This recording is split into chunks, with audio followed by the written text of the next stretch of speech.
Pemerintah terus berupaya menekan angka penyebaran COVID-19 di Indonesia. Salah satu cara yang tengah digencarkan adalah melalui program vaksinasi dan penegakan protokol kesehatan. Melalui program vaksinasi ini, pemerintah tidak sendiri, tetapi juga melibatkan peran swasta, terutama perusahaan yang banyak bergerak di dunia digital seperti Halodoc dan Gojek dalam membantu proses percepatan vaksinasi lansia agar tepat sasaran dan sesuai dengan target agenda. Kolaborasi ini sejalan dengan ketentuan Peraturan Menteri Kesehatan dalam rangka penanggulangan pandemi virus corona. Kerjasama ini merupakan bentuk public-private partnership sebagai salah satu solusi untuk mempercepat program vaksinasi nasional bagi 181,5 juta penduduk Indonesia yang ditargetkan rampung dalam waktu 1 tahun. Selain mempercepat tercapainya target vaksinasi, kemitraan ini juga akan membantu pemerintah melakukan proses monitoring dan evaluasi sehingga pelaksanaan vaksinasi COVID-19 bisa berlangsung secara efektif, efisien, dan tepat sasaran.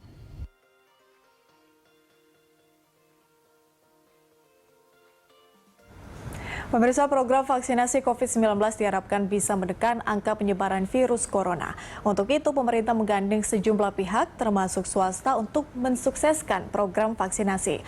Lalu seperti apa efektivitas program vaksinasi dan kendala yang dialami dalam pelaksanaannya? Kita akan membahasnya bersama dengan Ketua Umum Ikatan Ahli Kesehatan Masyarakat Indonesia atau IAKMI, ada Dr. Ede Surya Darmawan. Selamat siang, Dr. Ede. Selamat siang, Patricia. Sehat ya, Dok? Ya. Alhamdulillah, sehat. Alhamdulillah, baik. Dokter, selain Dr. Ede juga akan bergabung bersama kami nanti juru bicara Kementerian BUMN sekaligus staf khusus Menteri BUMN, Pak Arya Sinulinga. Dr. Ede, kita mulai dialog kita siang hari ini. Saya ingin menanyakan terlebih dahulu pandangan dokter. Sebetulnya kan kalau kita lihat proses vaksinasi ini sudah diawali tahap pertama, sudah ada tenaga kesehatan, kemudian juga tahap kedua ada untuk pelayanan publik dan juga lansia yang juga sudah berjalan. Pandangan Anda, dokter, terkait dengan proses vaksinasi ini? Proses vaksinasi yang sekarang berjalan, ya,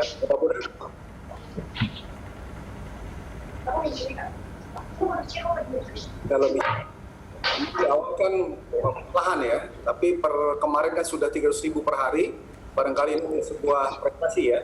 Tantangan memang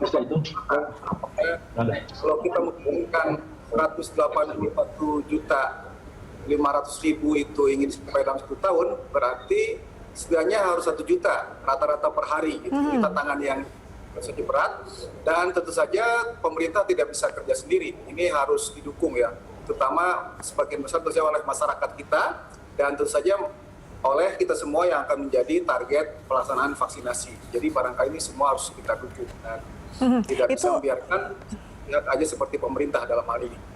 Ya, itu tantangan ya, harus 1 juta per hari seharusnya seperti itu. Tapi kalau kita melihat kendala, dokter, sebetulnya kendala apa saja sih yang dokter lihat dari yang dihadapi oleh pemerintah sejauh ini terkait dengan proses vaksinasi? Vaksinasi ini sangat berhubungan erat, setidaknya ada 2 hal ya. Yang pertama adalah manajemen logistik ya, dari vaksin pengadaannya, kemudian vaksin didistribusikan, dan pada proses pendistribusian itu harus ada manajemen rantai dingin atau cold chain management yang baik supaya vaksinnya tetap efektif ya, karena vaksin tidak boleh melebihi suhu yang sudah dibatasi. Misalnya kalau 8 derajat Celcius ya harus bertahan di 8 derajat Celcius, bahkan harus di bawahnya supaya vaksin itu efektif.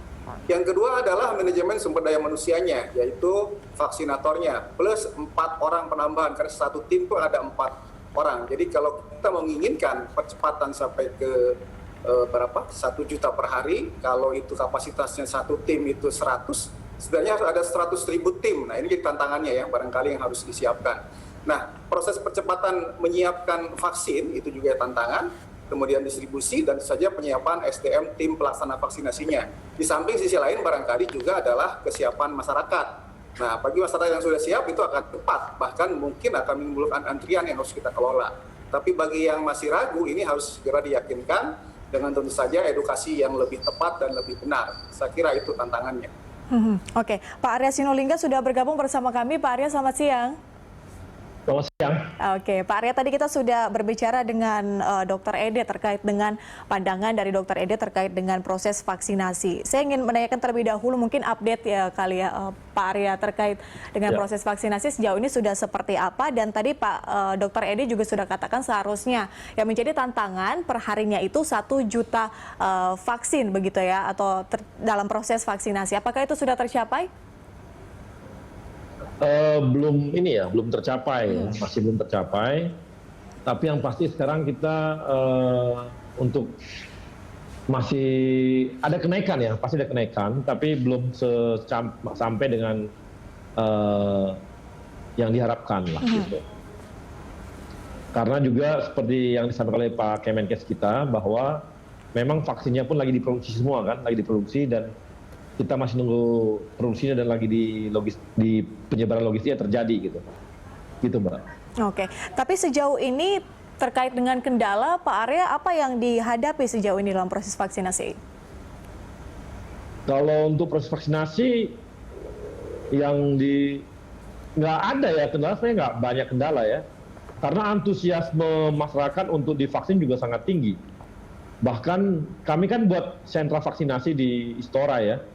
Ini sampai ada disebar hoax gitu ya, bahwa umum udah bisa divaksin, itu banyak banget yang datang.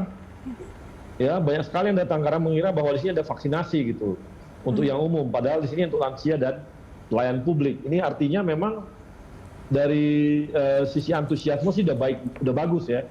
Nah, sekarang memang di sisi ketersediaan vaksinnya ini lagi dalam proses dan kita lagi penyebarannya kan gitu ya.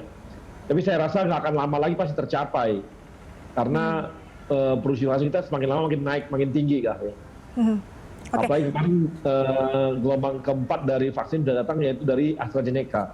Ini akan membuat jumlah vaksin kita akan semakin banyak. Gitu. Oke, Pak Arya, dengan kata lain tadi ada Dr. Ede mengatakan sejumlah kendala mungkin ya yang dihadapi terkait dengan manajemen SDM, proses distribusi, penyampaian vaksin. Dengan kata lain artinya ini sudah benar-benar fix semuanya dan tidak ada kendala sama sekali, atau seperti apa Pak Arya?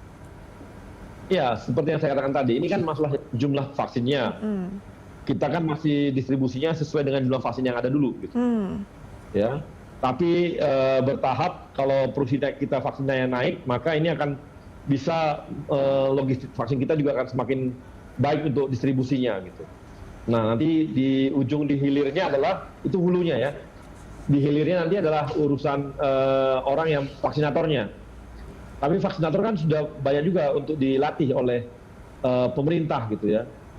Jadi seperti itu, seperti yang kami lakukan di sini ya, di Istora ini sekarang bisa mencapai 5.000 dalam 1 hari gitu.